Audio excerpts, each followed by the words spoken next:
안녕하십니까. 계명대학교 최민호 교수입니다. 이제 마지막 발표까지 왔는데요. 앉아 계시는 거 많이 힘드실 겁니다. 근데 제가 좀 편안하게 했으면 좋겠습니다. 강의실이라 생각하고 좀 편안하게 하도록 하겠습니다.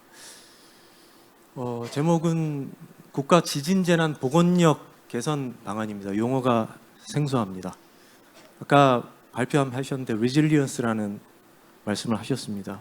이게 보건력입니다. 이게 원래는 생태학이나 의학에 쓰는 용어입니다.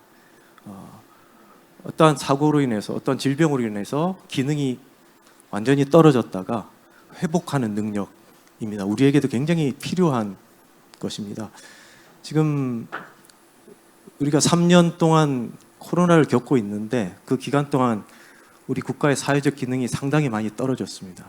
그걸 끌어올리기 위해서 노력을 하고 있는데 그렇게 만드는 시스템이 얼마나 갖춰져 있는가에 따라서 얼마나 빨리 정상적으로 코로나 이전의 단계로 올라올 것인가, 이게 국가마다 상당히 차이가 있습니다. 여러 가지 방법을 쓰는데 지진도 마찬가지입니다. 만약에 강진이 발생해서 아주 커다란 문제가 그 국가에 발생했을 때 원래 상태로 어떻게 빨리 회복할 것인가, 그 힘을 기르자는 것이 재난, 특히 지진 재난 보건력을 증대시키자는 그 얘기가 되겠습니다. 최근에 몇 년 동안 저희들은 정말 많은 지진도 겪고요, 코로나도 겪고, 또 얼마 전 데이터 센터 화재를 통해서 국가적으로 통신장애가 발생을 했습니다. 이렇게 쉽게 시스템이 망가질 수 있는가라는 의구심을 많이 가지셨을 겁니다.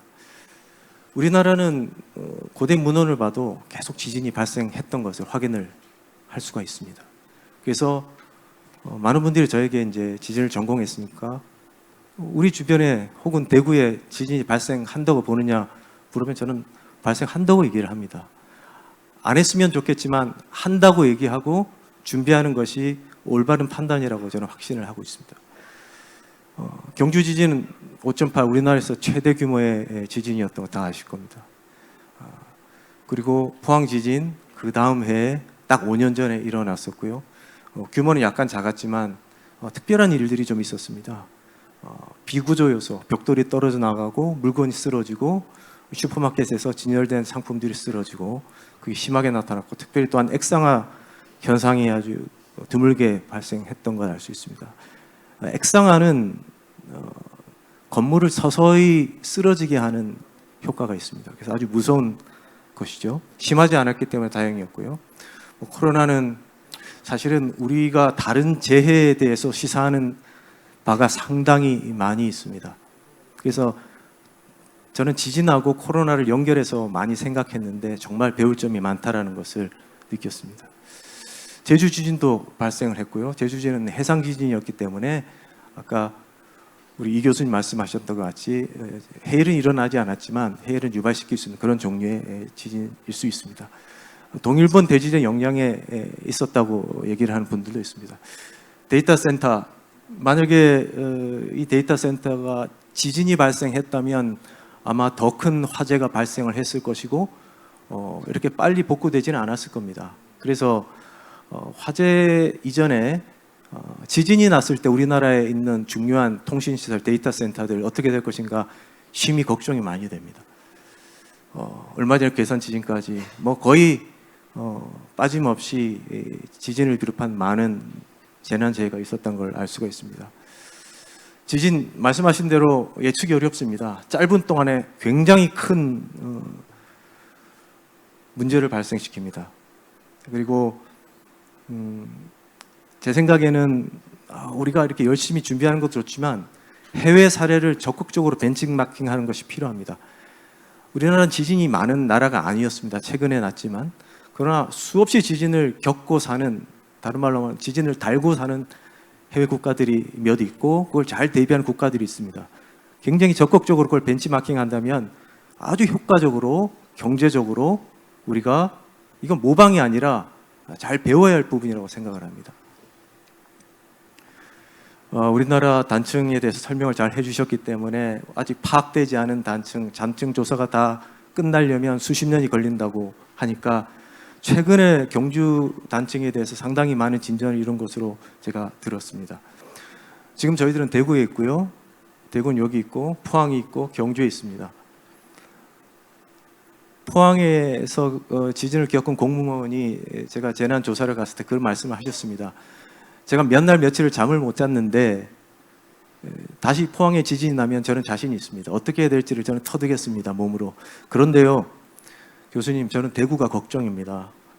대구에 250만이 있잖아요. 중요한 시설들이 많이 있잖아요. 그때 내가 겪은 지진이 대구에 나면 저는 끔찍합니다. 이런 말씀을 하셨는데 제가 지금까지 그게 잊혀지질 않습니다. 이게 좀 위기를 조정하는 말씀이 아니고 우리는 대비함에 있어서는 겸손해야 되고 그리고 대응함에 있어서는 용감해야 되기 때문에 용감하게 준비하고 대응하는 그런 저희들의 인식이 좀 필요하다고 저는 확신합니다. 보건력 얘기로 들어가는데요. 이건 뭐 일본의 자료인데 지진이 발생하면 정말 많은 일들이 발생합니다. 뭐 당연히 주택지 손상 발생하고요. 가스관 터지고 하면서 화재가 발생할 겁니다. 또 그리고 건물이 손상되는 건 당연하고요. 실내에서도 뭐 여러 가구들이 쓰러지고 부속물들이 쓰러지면서 많이 인명 피해도 발생할 것입니다. 그래서 우리가 지진이 나면 바로 움직이지 말고 밑으로 들어가로 한 바로 그 이유 때문이죠. 그리고 우리가 이제 좀 생각하기 좀 어려운 부분인데 사람들이 지진이 나면 한쪽으로 몰리게 돼 있고 그러면 이동하는데 복잡성이 또 발생하게 될 겁니다. 그때 또 얼마 전에 일어났던 사고 같은 비슷한 사고가 일어나지 말라는 법이 없습니다. 철도가 파괴되면 이동할 수 없고 복구 장소로 기자재를 옮겨낼 수가 없는 그런 문제도 발생하고요. 쓰나미처럼 홍수, 범람, 해일 발생할 수 있습니다. 교량이 파괴되면 역시 오갈 수가 없는 문제가 발생합니다. 교통 혼잡한 다양하고요. 자, 지진 발생할 때 상황들은 우리가 생각하는 이런 물리적인 건물이 부서지고 어떤 물리적인 그 가격만 있는 것이 아니라 사실은 지진 피해는 입체적으로 포괄적으로 바라보고 해석을 해야만 되는 것입니다. 그런 입장에서는 지진 재난 보건력 차원에서 이걸 해결해야지만 효과적으로 해결을 하지. 아까 말씀하신 내진 보강 정말 그건 핵심적인 요소라고 생각을 하는데 그것을 포함해서 우리가 살펴봐야 할 내용들이 상당히 많습니다. 우리가 건강검진할 때 하나만 보지는 않지 않습니까? 여러 가지 입체적으로 다 머리끝부터 발끝까지 다 보고 얼마나 면역력이 있는 사람인가 다 보는 것과 마찬가지입니다. 이것은 그 2010년, 11년 그때 지진이 좀 상당히 많았던 시즌이 있었는데 어떤 논문에서 이런 얘기를 했습니다. 아주 긴 시간 동안에 그 몇백 년 동안에 1900년에서 2011년 동안에 지진이 났던 것을 계략적으로 파악하고 특별히 사망자가 발생한 통계를 이렇게 분석을 했습니다. 어디서 사망자가 많이 나타났느냐, 그리고 그 지역의 특징이 뭐냐. 지금 빨간 선으로 금이 간 곳은 판을 얘기를 합니다. 퍼즐처럼 붙어있는 이 판 경계에서 주로 지진이 발생을 하는데 지난 수백 년 동안 사망자가 발생한 곳을 지금 이렇게 표시를 했습니다. 지금 색깔은 그 지진의 규모를 나타내고요. 원의 크기는 사망자의 숫자에 비례하는 원의 크기를 표시를 했습니다. 그래서 이렇게 옹기종기 모여 있는 것을 볼 수 있는데요. 밑에 보면은 지금 까만 점들이 이렇게 있습니다. 메가시티를 표현을 한 것이고요. 그리고 붉은색 부분이 인구 밀도가 가장 높은 곳을 표시한 겁니다.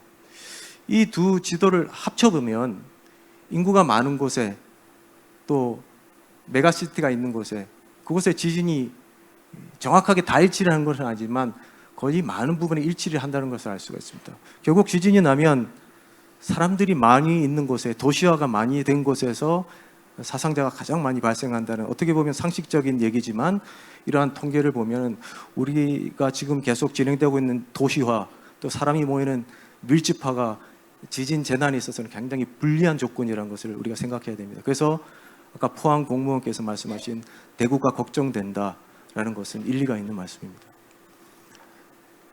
지난 한 1000년 동안 인구 그 사망자가 10,000명 이상 발생한 것을 그 지진의 숫자를 카운트해서 한 것이 이 그레이색의 막대 그래프가 되고요. 5만 명 이상 사망한 것은 빨간색으로 표시했습니다. 이 전부 다 100면씩 나눴는데 맨 끝 부분은 딱 10면밖에 안 되는데도 이만큼 올라와 있습니다. 그만큼 지진으로 인한 사망자 숫자는 급격하게 늘어나고 있고 그게 속해 있는 주요 지진들을 이렇게 표시를 해놨습니다. 만약에 10년이니까 이렇지만은 이것도 100년으로 간다면 상당히 그래프가 올라갈 것입니다.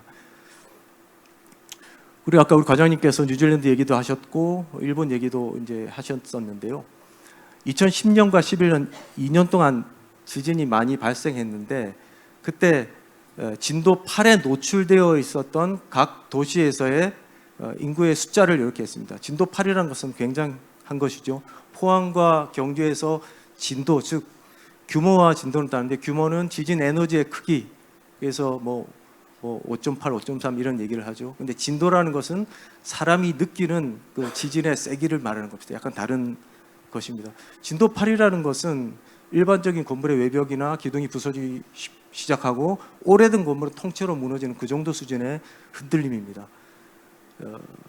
그랬을 때 그 진도 8에 노출되어 있는 사람의 숫자를 나라별로 그 당시 지진이 발생했을 때 표시를 했는데요. 도호크에서는 600만 정도, 그러나 뉴질랜드에서는 32만 정도, 이제 인구 밀집도가 낮으니까. 그런데 그 사망자 숫자는 여기 따로 이렇게 해보니까요. 그 사망자 비율을 보니까 일본은 0.34고 뉴질랜드 0.06인데요. 차이나 우슈에서는 22.5%라는 fertility rate, 사망자 비율이 나왔던 것입니다. 비슷한 때 났고 규모도 그렇게 차이가 없는데 왜 이렇게 이런 사망자 비율이 높은가? 결국은 지진 복원력의 차이입니다. 여기서는 어떤 내진 보강의 어떤 내용도 들어있겠지만 얼마나 빨리 복구하고 빨리 그 병원의 인프라가 구성되어 있고 이 모든 것이 복합적으로 작용해서 사망자를 줄일 수 있는 전략이 되어 있었다는 것이죠. 사람의 생명이 제일 중요합니다. 그리고 재산도 중요합니다. 그러나 선진국들은 여기에 포커스를 맞춰서 재난 복원력을 가동을 시켰기 때문에 사망자 비율이 그렇게 작은 겁니다. 지진 재난이 발생을 하게 되면 우리가 맨 먼저 생각하는 것은 건물이 금이 가고 심지어는 무너지고 하는 그런 부분입니다. 그래서 우리 구조공학자들은 이런 것들을 모사하기 위해서 실험실에서 어떻게 하면 실제와 비슷한 형태의 구조물을 진동대에 올려놓고 실험을 해서 거기서 데이터를 뽑아내고 어떻게 심각하다는 것을 이렇게 파악할 노력을 합니다. 그래서 많은 지진 데이터도 쓰고 여기서 보는 지진 취약 데이터 곡선 같은 공학적인 그런 그 툴을 이용해서 판단을 합니다. 그런데 제가 공부했던 대학에서 해외 대학에서 실험을 굉장히 많이 하는 대학이었는데 결론이 그거였습니다. 물론 의미 있는 실험들이 맞지만 실제 지진이 발생했을 때 우리가 실험했던 거하고는 차이가 많이 있더라. 그래서 정말 우리는 한계를 느꼈다라는 얘기를 들었습니다. 그래서 여러 가지 내진 설계와 보강을 합니다. 면진 설계도 하고요. 그 다음에 이제 브레이싱을 넣어서 재진 설계도 하고요. 여러 가지 비구조 요소들이 깨지지 않도록 설계도 합니다. 자, 과연 지금까지 공학적 차원에서 이렇게 했던 내진 설계와 보강이 과연 모든 문제를 해결할 수 있는가? 그렇지 않습니다. 사회 경제적 도시 기능, 떨어진 사회 경제적 기능을 회복하는 데 얼마나 역할을 할 것인가 라고 했을 때 이것만 가지고는 도저히 되지 않는다. 우리는 리질리언트한 도시인가 그걸 생각하기 위해서 오늘 이 주제를 가고 있습니다. 지진재의 특징에 대해서는 이미 말씀드렸습니다. 그런데 특별히 말씀드리고 싶은 것은 지진재난 복원력이라는 이 키워드가 무슨 뜻인가? 재난이 도시의 사회 경제적 기능에 미치는 영향을 최소화하기 위해서 발휘할 수 있는 종합적인 능력입니다. 그래서 기능 회복할 수 있는 역량이 어느 정도인가, 위기 관리 능력이 어느 정도인가, 이것을 판단하는 것이 복원력입니다. 그래서 코로나를 겪으면서 저는 이런 생각이 들었습니다. 지진재해 면역력이라는 것이 복원력이 아닌가. 이게 잘 갖춰져 있으면 금방 일어날 것이다. 이런 생각했습니다. 복원력은 학자들은 상당히 좀 어려운 단어를 써서 그 구성 요소를 표현합니다. 맨 처음엔 로버스니스 해가지고요. 이걸 어떻게 저항할 수 있는, 이 재해를 저항할 수 있는 능력이 어느 정도인가. 그리고 인프라적으로서 이걸 끝까지 중장기적으로 갔을 때 얼마나 버텨낼 수 있는 여력이 있는가. 그리고 우리 사회 속에서 이것을 대응할 수 있는 리소스가 어느 정도 좀 갖춰져 있는가, 이런 부분이 있고요. 그리고 지진이 발생했을 때 내가 즉각적으로 레스폰스, 대응할 수 있는 그런 힘이 어느 정도인가, 그리고 회복하는 능력이 어느 정도가, 이런 것을 골고루 갖췄을 때 복원력이 좋다고 얘기를 합니다. 결국은 이러한 차원에서 접근을 해야 한다는 것인데요. 몇몇 학자들께서 이런 그림을 그려서 그걸 쉽게 설명했습니다. 도시의 기능, 성능이 이 정도까지 왔다. 그런데 지진이 발생해서 그 기능이 뚝 떨어졌다. 그런데 가만히 있을 수 없고 여러 가지 일을 동원해서 정상을 회복해서 예전처럼 그 기능이 계속 유지돼야 된다. 이것이 간단한 다이어그램입니다.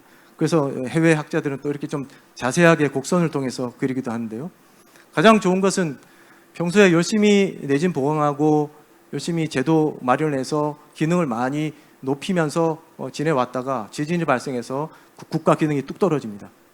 그래서 여기서 가만히 있을 수 없죠. 또 정말 많은 노력을 통해서 회복해 나가는, 그래서 원래 수준처럼 기능 회복되는 이런 곡선을 그리고 있는데, 만약 복원력이 좋은 국가라면 이 곡선이 떨어졌다가요 많이 떨어지지 않고 또 빨리 올라갈 것입니다. 그리고 예전 수준보다 더 높은 수준까지 기능을 회복하는 이런 경우가 있을 거고요.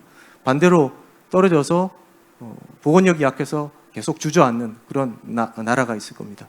이거는 이제 도시마다, 나라마다 이 케이스는 달라지겠지만, 이걸 평가해서 우리 지역에, 우리 대구광역시에, 대한민국의 지진에 대한 복원력이 어느 정도가 평가를 하는 시스템이 필요하다고 생각합니다.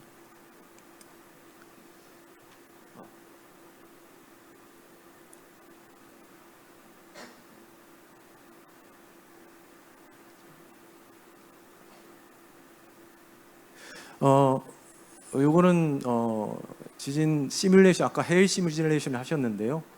경주와 포항에 대한 지진파 시뮬레이션을 제 공동 연구하고 계시는 그 창원대 정석호 교수님께서 잘 만드셨습니다. 이건 포항이 이 부분인데요. 포항만 한번 볼까 하는데, 이 부분이 이제 땅에서, 집안에서 나타나는 가속도에 전파되는 상황을 얘기를 했고, 진앙지에서 멀리 갈수록 가속도는 줄어들죠. 가속도는 관성을 일으킵니다. 우리가 버스를 탔을 때 갑자기 출발하거나 갑자기 멈췄을 때 몸이 쓰러지는, 몸이 쏠리는 그런 관성이 있습니다. 관성이 높으면 좋지 않습니다. 이 부분은 이제 속도 부분을 이렇게 얘기하신 거고요. 이게 아까 말씀드린 진도 부분을 말씀을 드린 겁니다. 진도가 이제 진동을 느끼는 정도를 얘기를 한 건데요. 이걸 한번 눌러 주시겠습니까? 진앙지에서 지진이 발생했을 때 우리 정석국 교수님께서 모든 집안의 특징들, 활성 단성의 특징들을 다 입력하셔가지고 이걸 한번 시뮬레이션해서 과연 그 파급 효과가 어디까지 나는가. 포항에서 지진이 났지만 대구에도, 부산에도, 경북의 대부분 지역에도 그 흔들림이 감지가 됐습니다. 결국 지진이라는 것은 우리 동네의 일이 아니라 우리 광역시의 일이고 우리나라의 일이 되는 겁니다. 우리가 구조물을, 내진 설계를 하면 그 구조물 하나에 포커스를 맞추지만, 지진은 확장을 해서 우리 땅덩어리 전체를 생각을 해야 합니다. 그 영역을 꼭 기억을 해야 되는 것입니다. 그래서 저는 지진 재난 복원력 향상을 위해서 가장 중요한 것은 지진을 가급적 정확하게 예측을 할 수 있어야 한다. 언제 일어날지 그건 확률적으로 이제 접근을 해야 하지만, 실제로 지진이 났다는 가정하에 어느 지역에 어느 정도의 피해가 날 것인가를 그냥 소설 쓰듯이 하는 것이 아니라 그래도 현실에 가깝게 예측하면 좋지 않겠느냐. 그래서 지진 다발 국가에서는 이런 것을 예측할 수 있는 플랫폼들을 굉장히 많이 개발했습니다. 그리고 특별히 우리나라는 지진에 대한 경험이 별로 없기 때문에 기존에 가지고 있는 데이터는 굉장히 부족합니다. 그건 인정할 수밖에 없습니다. 그러나 강점이 있는 것이, 우리나라는 IT 능력이 상당히 우수합니다. 슈퍼컴퓨터도 그렇고요, 빅데이터도 그렇고요. 우리나라 인프라 시설에 대한 그 데이터들은요 대부분 오픈돼 있어가지고 저희들 학자 같은 사람들이 그 데이터를 받아서 연구하는 데 상당히 유용하게 쓰고 있고, 또 기상청이나 키스티 같은 곳에 가서 슈퍼컴퓨터로 그것을 시뮬레이션 할 수 있는 그런 환경이 잘 돼 있어서 얼마나 감사한지 모르겠습니다. 그래서 이런 플랫폼을 가지고 우리가 어느 지역에 어느 정도의 지진이 발생했을 때, 예를 들어서 달서구에 가장 큰 피해가 발생했을 거라고 판단을 미리 할 수 있습니다. 그때는 그곳에 먼저 달려가서 복구할 수 있는 의사결정도 할 수 있습니다. 이러한 플랫폼들은 해외에서는 오픈소스로 또 되어 있기 때문에 우리가 우리에 맞게 고쳐 쓸 수도 있습니다. 그래서 손산도, 건물들의 손상이 어느 정도는 측정할 수도 있고요.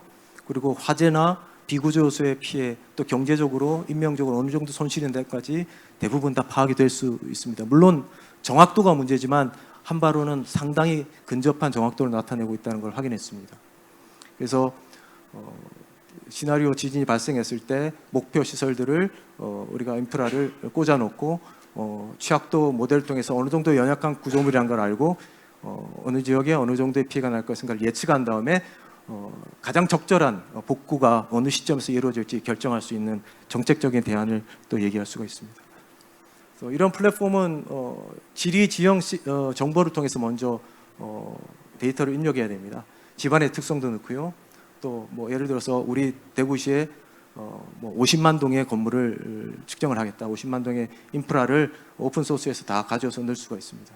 그리고 지진의 정보도 진앙 규모, 깊이, 특성 다 넣고 그다음에 시나리오를 생성해서 실제로 우리 집안이 어느 정도로 어느 가속도로 어느 속도로 움직일 것인가를 다 모니터링할 수 있고 그 땅 위에 있는 50만 동의 건물들이 어느 정도 피해를 받을 것인가 알 수가 있습니다. 철근 콘크리트 구조물, 철골 구조물 같은 경우는 상당히 안전하죠. 근데 우리가 유심해야 될 것은 민간 건축물에 많은 조족조 건물, 벽돌 건물, 돌로 쌓아 올린 건물 이런 걸 굉장히 취약합니다. 그래서 경주에서 좀 피해가 컸던 이유도 거기에 있습니다.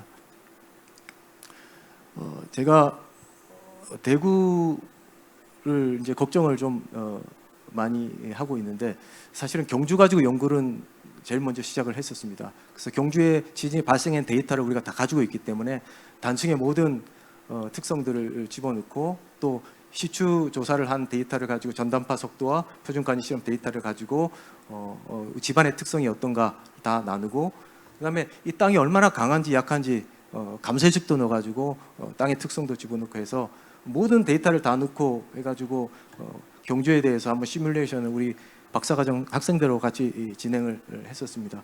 그래서 시나리오를 정말 여러 개 만들어 봤어요.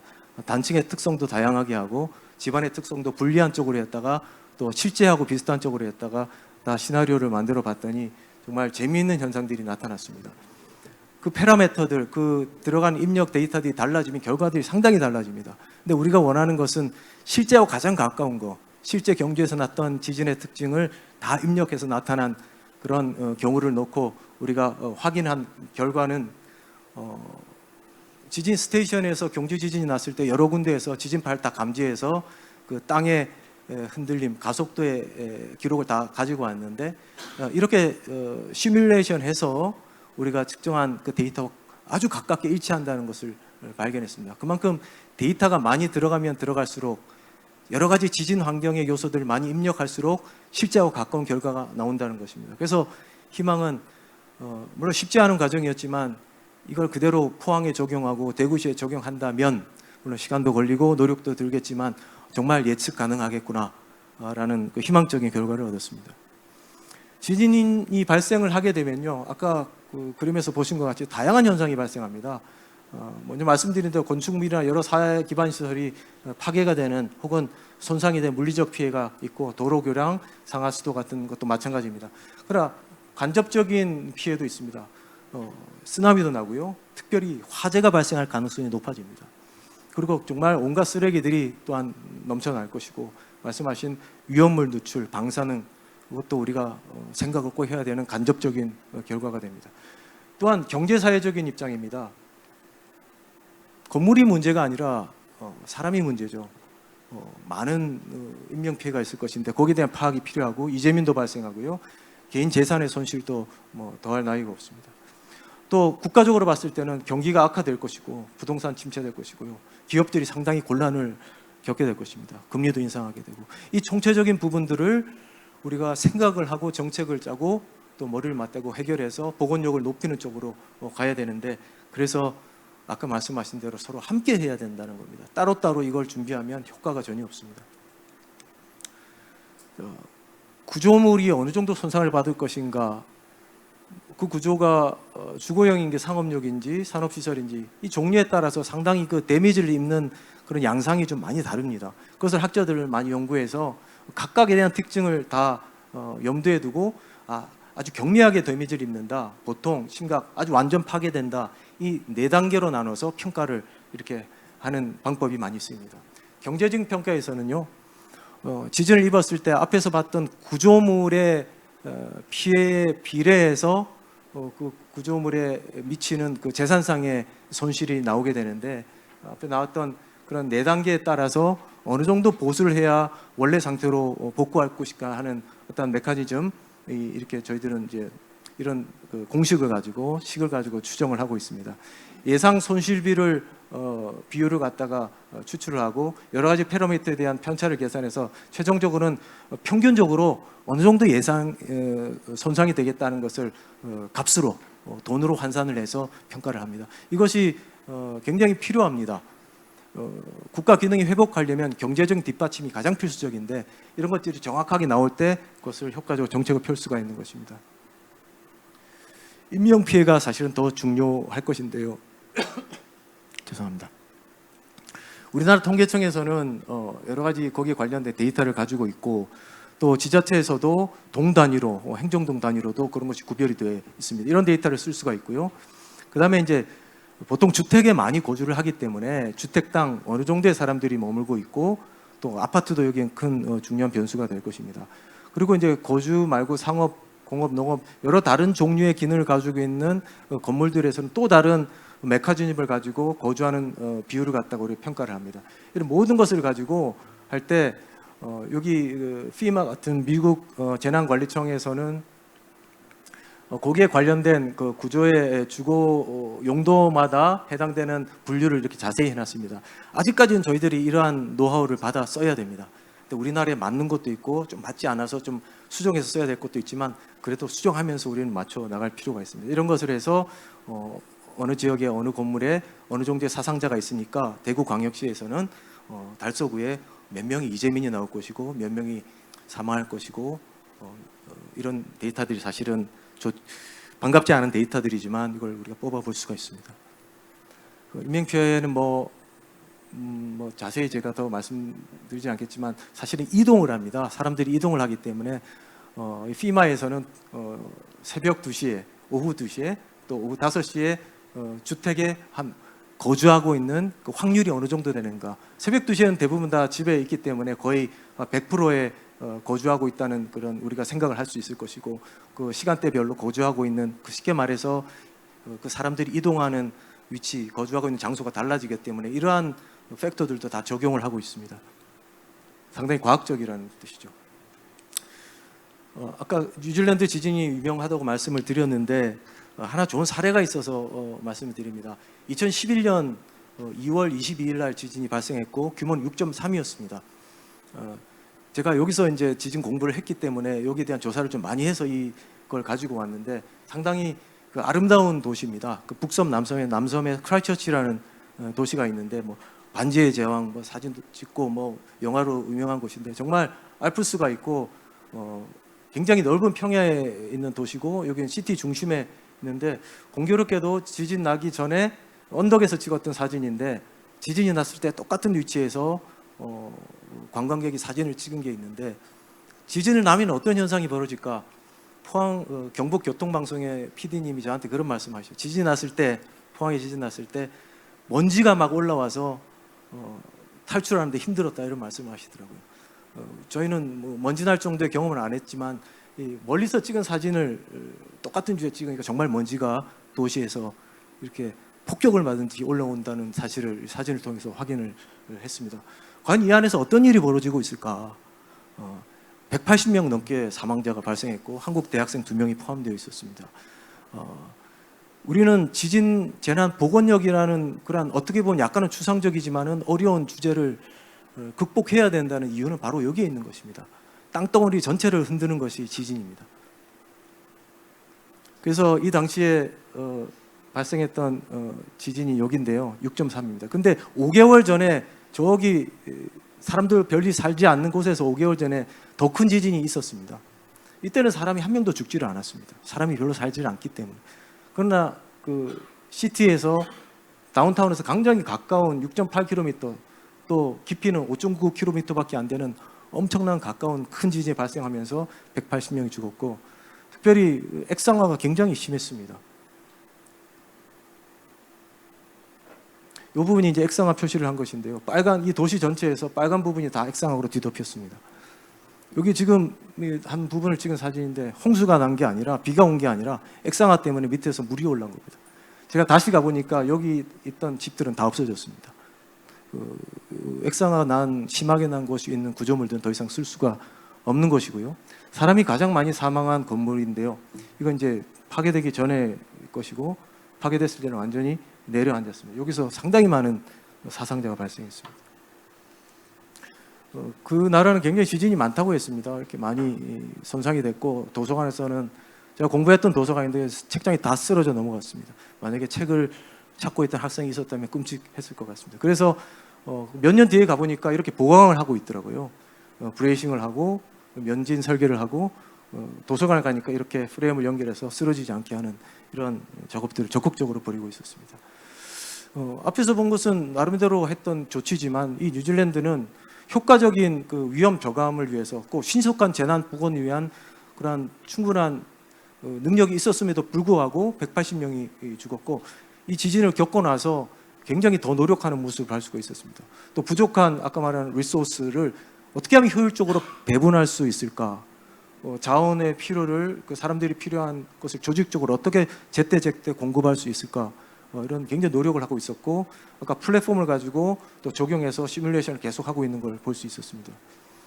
그리고 제가 제 동료 교수는 한 10,000번 정도의 시뮬레이션을 했더라고요. 지진이 자주 발생하니까 발생하면 그거 가지고 시뮬레이션하고 또 하고 또 가서 10,000번 정도 하니까 이제는 지금도 계속 발생하는데 발생하면 똑같이 만들어낼 수 있다고 자기는 얘기를 하면서 그걸 정책에 쓰겠다고 했습니다.